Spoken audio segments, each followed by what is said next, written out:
Baltimore police are investigating a string of robberies in Riverside, leaving residents concerned about their safety. Each of these incidents has one thing in common. Fox 45's Vincent Hill joins us live now with a closer look at some surveillance video and the possible connection between these robberies tonight. Vince? Yeah, Maxine, so one of these cameras in this alleyway caught a robbery. A female was walking down this alleyway when she was approached by a white vehicle and 3 suspects. In this alleyway, on this quiet street in Riverside. Robbery, 3 suspects, 1 black female with a taser and 2 black males. An unsuspecting female robbed of her car keys and cell phone. One of the suspects can be heard demanding the victim's passcode before speeding off in this white BMW SUV.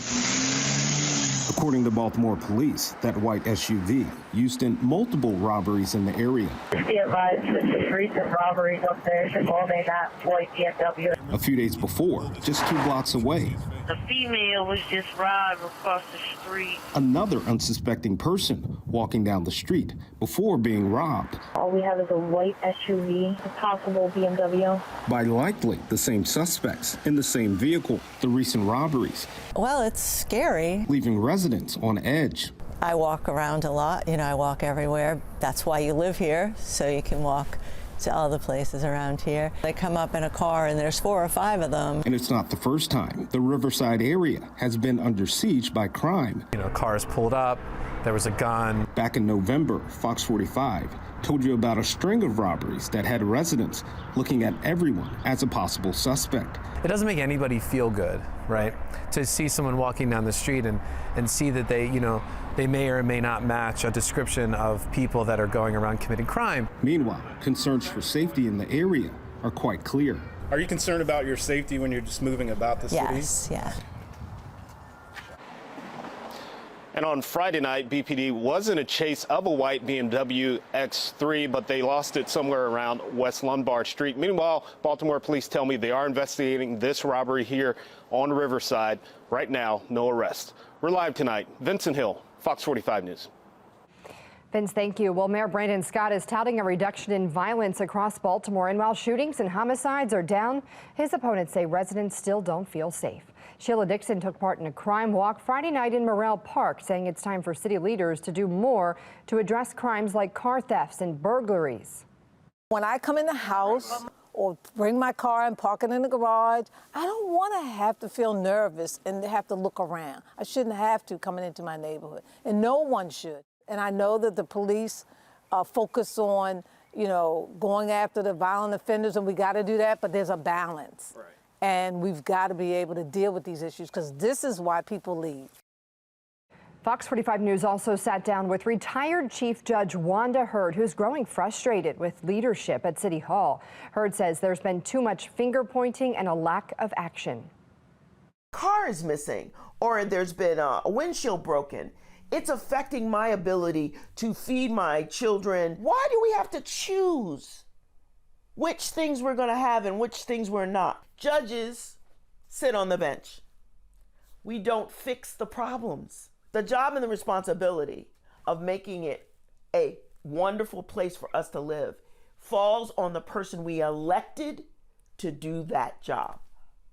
And we elected a mayor to do that job. Just like we elected a state's attorney when things weren't working. Baltimore's citation docket was supposed to be a solution to bring quality of life crime under control, but the docket has come into question in recent weeks. City State's Attorney Ivan Bates created the program, but says about half of police citations have been thrown out before they ever reach a court, and only a quarter of those who are eligible sign up for wraparound services. We feel like that there are individuals out there who perhaps could use some direction with the diversion resources that we can offer, and it's a missed opportunity. Well, according to the state's attorney's office, Baltimore police have agreed to take part in a workshop on how to properly write citations after initially turning down the request. Lawmakers in Annapolis are holding hearings on 2 key bills this week. The first is named after Baltimore Tech CEO Pava LePere, who was killed in her apartment building last fall. LePere's suspected killer was a convicted offender, but out of prison on good behavior credits. The bill would end early release for people convicted of a sex offense. All of our extended families are victims. The employees of EcoMap Technologies, Pava's friends and co-workers, and other members of the Baltimore tech community ecosystem are victims. The entire city of Baltimore was held hostage, and as a result is also a victim. One example, one time is one time too many. We want to make sure that we put laws in place that will keep all the citizens protected.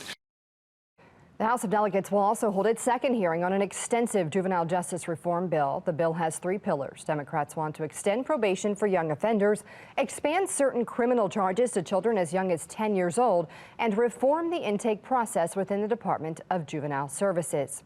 And while Governor Wes Moore says he's in full support of the plan, DJS Secretary Vincent Schiraldi has not publicly commented on them. Schiraldi has been a vocal advocate against probation for young offenders.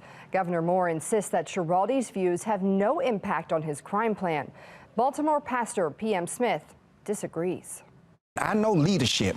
When the leader has to tell the people working with him and for him that he's the leader, there's some issue there. Now, Mr. Schiraldi, as far as I'm concerned, as long as he's in this administration, the governor is just talking. He's parroting accountability, because he's beginning to hear footsteps behind him. And the voters not happy with what he's doing with crime so far. Fox 45 News will be in Annapolis covering the Pavel Lapierre bill hearing and the juvenile justice bill hearing this week. Follow along with our reporting online at foxbaltimore.com. I'm Maxine Stryker. Thanks for watching. Here's another video to watch. Also, take a moment to subscribe to our channel.